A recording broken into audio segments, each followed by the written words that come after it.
Hello, my name is Christine Neelands and I've been a therapist for 20 years. I wanted to talk to you just for a few moments about the kind of work that I do in a nutshell and the kind of people that I work with.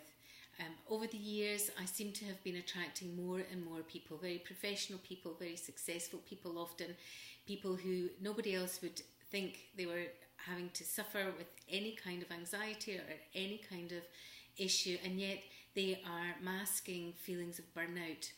And it's really common, feelings of burnout in today's Western world society. We are being put under an awful lot of pressure to keep up. Keep up with family pressures, keep up with financial pressures, keep up with pressures at work. So I have encapsulated this in the word burnout, like an acronym. Issues that people have fit neatly into this acronym, and when they go unchecked, or when people are struggling with these particular symptoms, often it just exacerbates the whole feeling of burnout. So the B of burnout is for bad habits.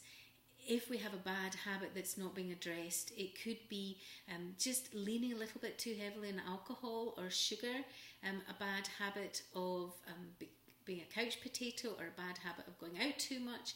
Any bad habits that we're into an automatic pilot with can really lead into feelings of exhaustion, feelings of not coping, because quite literally we're not, we haven't developed the habit of focusing on what we need to focus on in order to move on happily. We're distracting ourselves. Unwanted anxiety, unhelpful anxiety. It's very common to feel anxious, and just to get used to that feeling of anxiety, feelings in our tummy, feelings in the pit of our stomach before we go into a meeting, presentation anxiety, anxiety for travelling is incredibly common. Often people think they're on their own with a feeling of not wanting to get onto the tube, or not wanting to get onto a bus. That can also be, it can be for different reasons. Anxiety about not being able to get off, or not being able to find a loo, or not being able to make themselves understood in a meeting. So anxiety is incredibly common.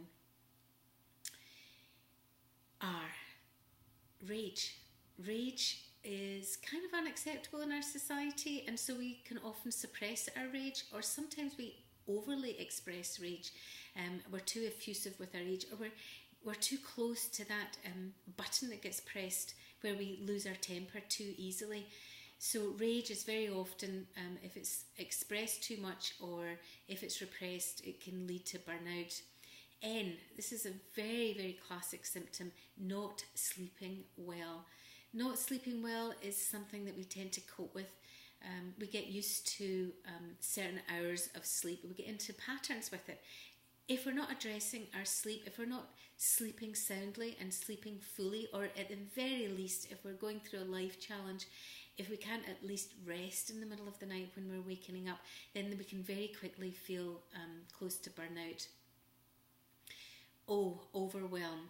It's really quite easy to get overwhelmed, especially if you're not dealing with these first four things: a bad habit, or anxiety, or rage, feelings of being on a knife's edge with your rage, or not sleeping well. It's incredibly easy to become overwhelmed with things.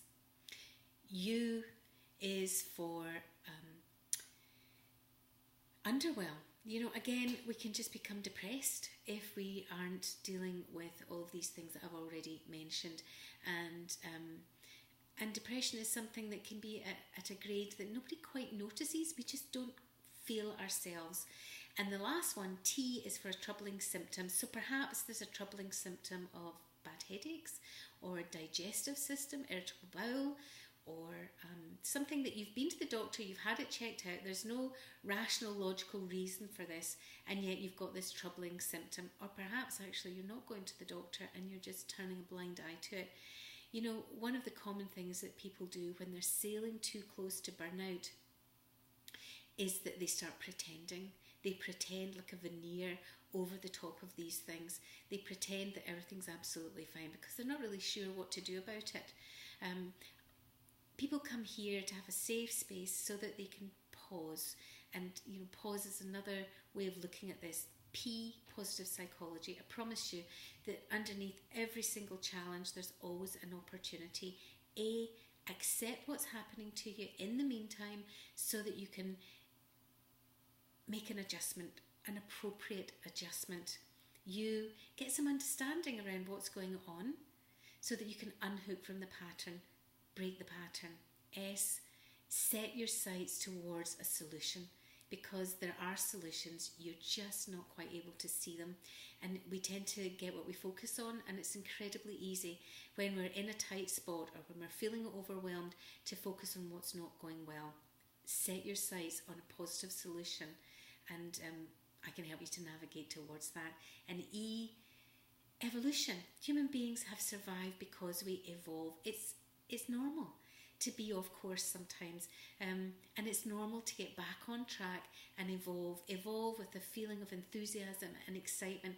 There is a solution to all of this, and finding a safe therapeutic space where you can explore it is a really good thing to do. I want to leave you with a poem, one of my favourite poems by Portia Nelson. There's a hole in the sidewalk. It's just a gist of the poem, it's not verbatim. There's a hole in my sidewalk. I walk down the street. There's a hole in the sidewalk. I fall in. It takes me forever to get out. Chapter 2. I walk down the same street. I fall down the same hole. I can't believe I'm in this hole. It takes ages to get out of it. Chapter 3. I walk down the same street. I fall into the same hole. I jump out as quickly as I can. Chapter 4. I walk down the same street. I see the hole. I walk around it. Chapter 5. I walk down a different street. Chances are, if you're listening to this recording, you're somebody who's sailing a bit too close to burnout, or perhaps you're right in the middle of a storm of symptoms. Please feel free to give me a call so that we can have a chat about your particular set of circumstances, and I'd be delighted to hear from you. You'll find my number on my website.